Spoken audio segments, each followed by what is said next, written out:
So over on Facebook, someone commented and said it seems like there's a huge incidence increase with HIE. And I think it's important that we talk about the incidence rate and the data collection that's out there. Now, the data has shown consistently that HIE's rate has been pretty flat for at least 10 years. If there are increased rates, they are typically attributed to the advancement and implementation of better screening tools for criteria for babies that meet cooling. So you'll see over the past decade plus sources like the Vermont Oxford Network that have tracked therapeutic hypothermia or cooling and have shown a 66% increase. There are people that misrepresent this as, oh my gosh, HIE is increasing so much exponentially. It is not. It is because we have a therapeutic intervention, the screening has gotten much better to see who qualifies. Now that we're focusing on mild HIE in particular, there was not consensus, and we're building consensus on the criteria for mild HIE.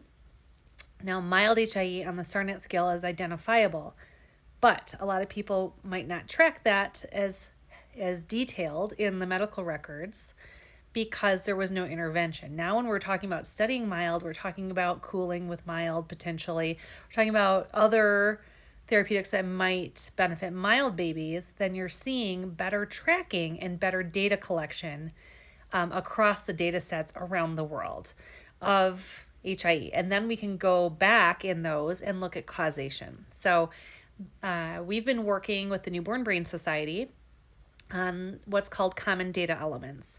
So a work group came together, led by some neonatologists and neurologists and patient advocacy at the table, and looked at all of the existing registries around the world for HIE and looked at what data that they're collecting and how they analyze it and what data should be collected. So this work group came up with a consensus. It's called a modified Delphi approach, and it's been published, so you can go out there and look at this, and all the data that I'm referencing is out there as well. So happy to provide the list of sources as well of the analysis. There's meta-analysis of incidence and causation and all of that. It's very well published.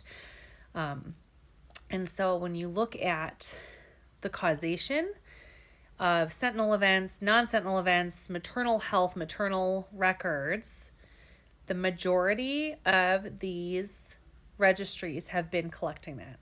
So you can look at and dig into the data of causation and seeing if there's any that have statistical significance of an incidence rate increasing in something like a placental abruption or uterine rupture, or use of medications like Pitocin in labor, or decreased fetal movements or cord prolapse. And you can see those in these records as well and analyze them.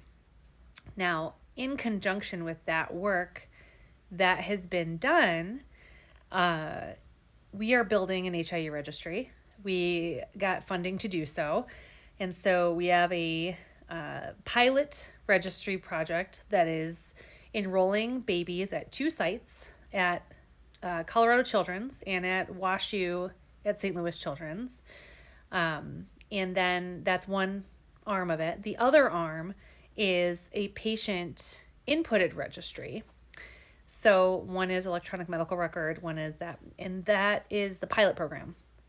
Once we show that proof of concept, the goal is to get a bigger grant, to expand it, and really collect a lot of data that can be harmonized with the other registries around the world. This will be a global patient-inputted registry.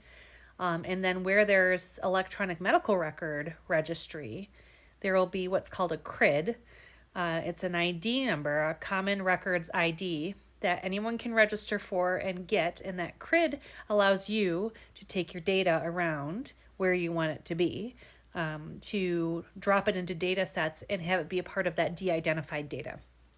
So Data use agreements are important. All that like data and privacy stuff is really important and is a part of this project as well. So just want to address that we do know the incidence rate. And when we're on social media, right, algorithms are going to throw things your way. So more people are talking about HIE because we've generated awareness. Before Hope for HIE, there was no patient advocacy and support or organized awareness. We started and launched the first Awareness Month and the Awareness Month campaigns. This is our 10th year of doing that. So you're going to see people talking about it more because it's what people are doing on social media, which is great because we know that awareness can lead to empowerment and community and all the good things that awareness can move action, and why this year's theme is hope in action. So I hope that helps a little more of the context and myth busting, because I think it doesn't do us any good if people are spreading misinformation, either knowingly or unknowingly. And we all have a obligation, I think, on social media to make sure that we're sharing cited, vetted, good information, because it does not do our community any good if we're spreading misinformation or things out of context or things that we hear through a game of telephone through different people's videos. So I just want to share that.